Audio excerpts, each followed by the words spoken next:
नमस्कार, रासमी एग्जाम्पल्स में सबका स्वागत है। आज हम हिंदी व्याकरण के एक बहुत ही जरूरी टॉपिक पर बात करेंगे, अव्यय।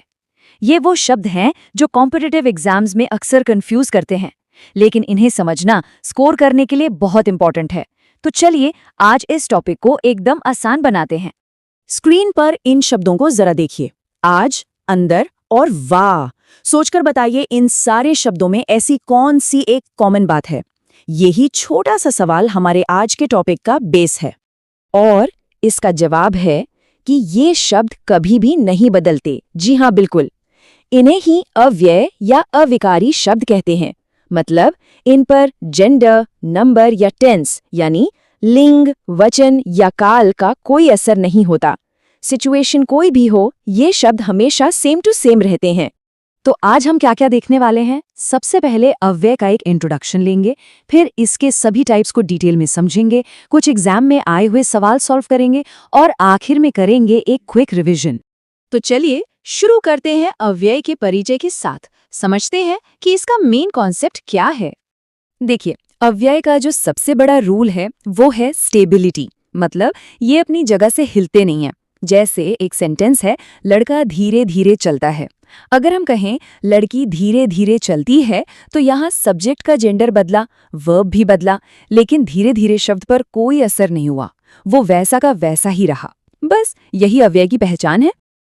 अब बात करते हैं अव्यय के पहले और सबसे कॉमन टाइप की, क्रिया विशेषण। इसके नाम में ही इसका मतलब छुपा है, क्रिया की विशेषता बताने वाले शब्द। मतलब जो वर्ड्स एक्शन के बारे में एक्स्ट्रा जानकारी दें, जैसे कि काम कैसे, कब, कहाँ और कितना हुआ। क्रिया विशेषण के मेनली 4 सब टाइप्स होते हैं। पहला है कालवाचक, जो एक्शन का टाइम बताता है, जैसे वह कल आएगा। दूसरा है स्थानवाचक, जो एक्शन की जगह बताता है, जैसे तुम अंदर बैठो। तीसरा है परिमाणवाचक, जो एक्शन की क्वांटिटी बताता है, जैसे कम बोलो। और चौथा है रीतिवाचक, जो एक्शन का तरीका यानी मैनर बताता है, जैसे वह अचानक गिर पड़ा। क्रिया विशेषण तो समझ आ गया। अब अव्यय के बाकी 3 जरूरी टाइप्स को देखते हैं। ये शब्द वाक्यों में कनेक्शन बनाने या इमोशंस एक्सप्रेस करने का काम करते हैं। दूसरा टाइप है संबंधबोधक। ये नाउन या प्रोनाउन का रिलेशन सेंटेंस के बाकी शब्दों के साथ बताते हैं और इन्हें पहचानने की एक बहुत ही आसान ट्रिक है। इनके साथ अक्सर के या से लगा होता है। जैसे इस एग्जाम्पल में, घर के सामने बगीचा है।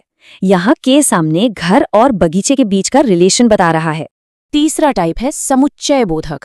इनको हम सेंटेंस का गोंद या ग्लू भी कह सकते हैं। इनका काम है 2 शब्दों या 2 वाक्यों को आपस में चिपकाना यानी जोड़ना। और लेकिन, क्योंकि, इसलिए ये सबसे कॉमन समुच्चय बोधक है।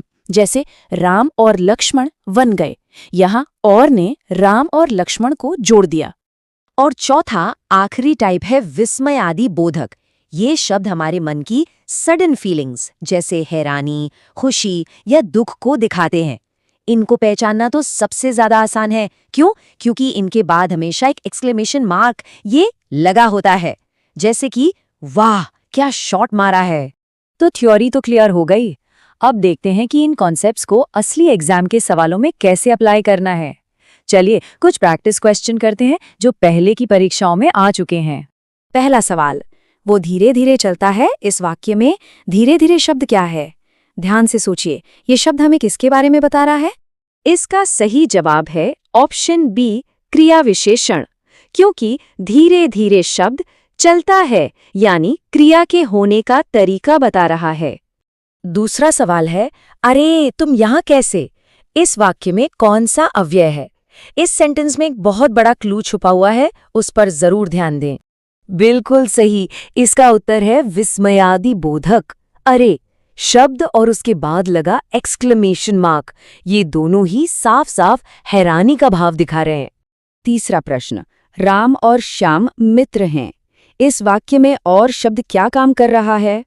इसका सही जवाब है समुच्चय बोधक। क्योंकि यहाँ और शब्द राम और श्याम इन 2 संज्ञा शब्दों को जोड़ने का काम कर रहा है।